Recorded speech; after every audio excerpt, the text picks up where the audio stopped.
While the director and writer of Friday the 13th are still throwing punches at one another in court, some talented filmmakers are taking the bull by the horns, or in this case, the machete by the handle, and making their own Friday the 13th fan films.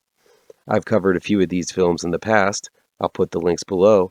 And this Friday the 13th, a new fan film called Jason Rising emerged on YouTube after a successful crowdfunding campaign and a lot of delays due to the pandemic. I saw it. The link to that film is below. And here's what I thought about Jason Rising.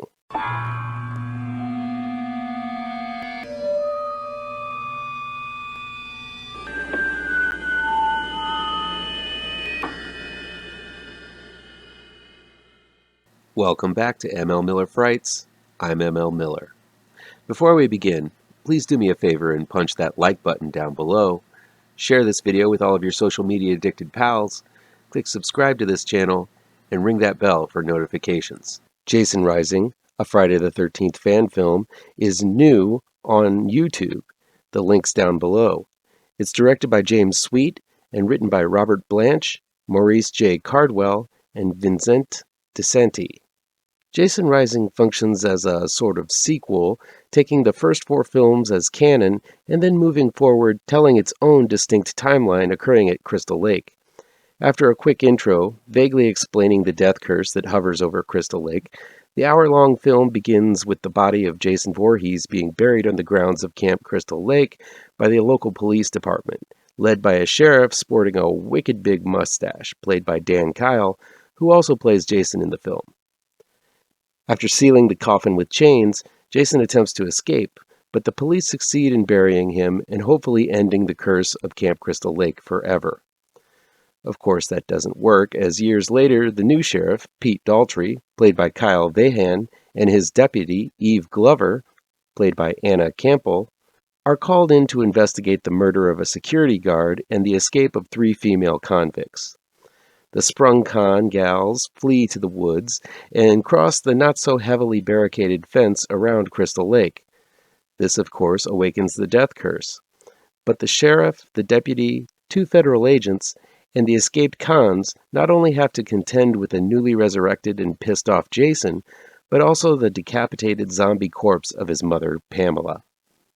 While Jason Rising kind of plays fast and loose with the logistics and rules of the game according to Friday the 13th lore involving the curse of the lake, the latter sequels, some of which I'd like to forget too, and the reintroduction of classic and long-thought dead characters, it does feel pretty much like a legit Friday the 13th film.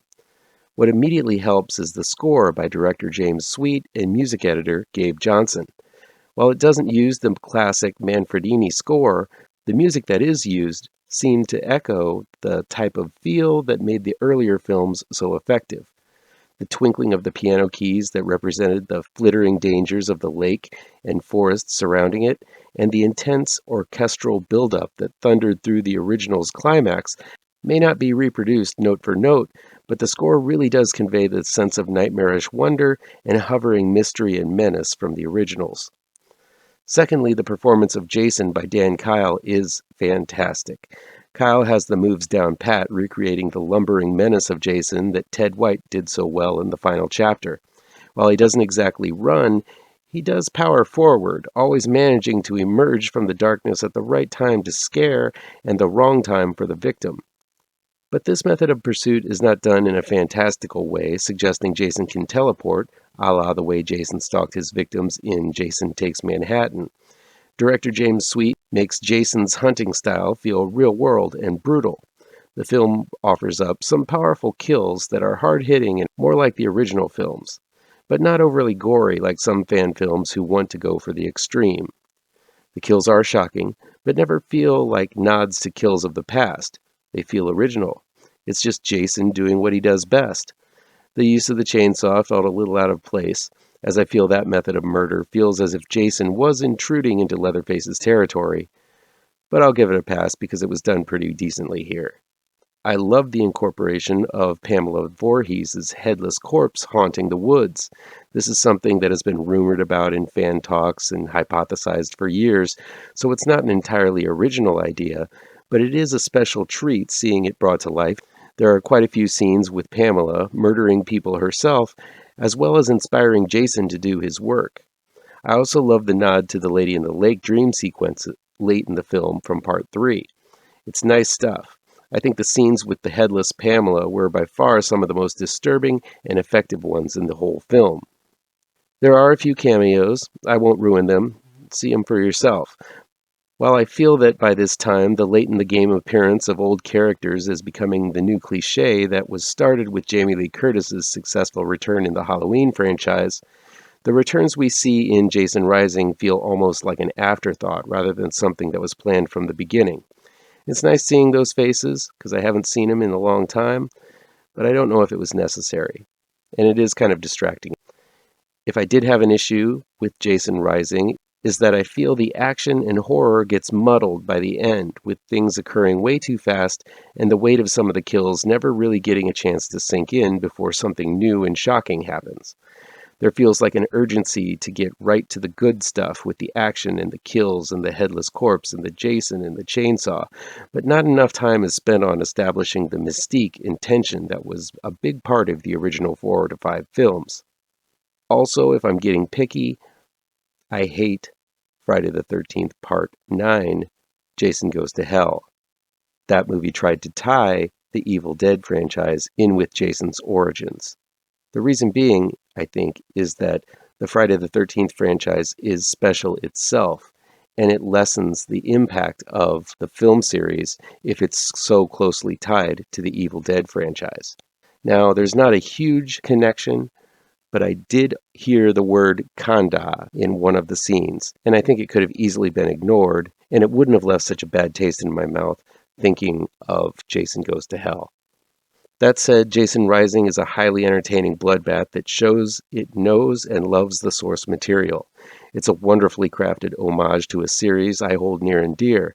A whole lot of the fundamentals work in Jason Rising. The acting feels natural, and the film stars actors that don't feel like they've been lolling around Hollywood, but actually could live in a backwoods town haunted by a hockey-masked killer. The gore is potent and effective, yet not over the top. The film offers up some great kill sequences and manages to incorporate some wonderful new ideas to the mythos. There's even a very clever dig against the franchise court case very early on that made me laugh out loud. There's a lot of love put into Jason Rising, resulting in a lot to love about it. I highly recommend this fan film, and I hope that half of the heart and soul put into Jason Rising shows up when Jason eventually and officially returns to film. After you've seen the film below, come on back up here into the comments and tell me what you think of the film. And what do you think of fan films in general? That'll be it for today. Please chime in down below in the comments and let me know how on the nose or mind-numbingly wrong I am, or you can counter with your own review. So guys, you know how YouTube works. I'd love to be able to dedicate more time to this channel. I'm not monetized yet, so if you want to help me out, remember to hit all the pertinent bells and whistles down below. Want some spooky comics to read? I have 2 new horror comic book trade paperbacks you should look out for. Both Gravetrancers and Pirouette, collecting never-before-published issues, can be found in only the finest of comic book shops. If you're looking for written reviews, you can find them on my website, mlmillerwrites.com. If you really want to show your support, I also have a Patreon page at mlmiller. Look for the link to my Patreon page down below. Thank you so much for your time, and take care.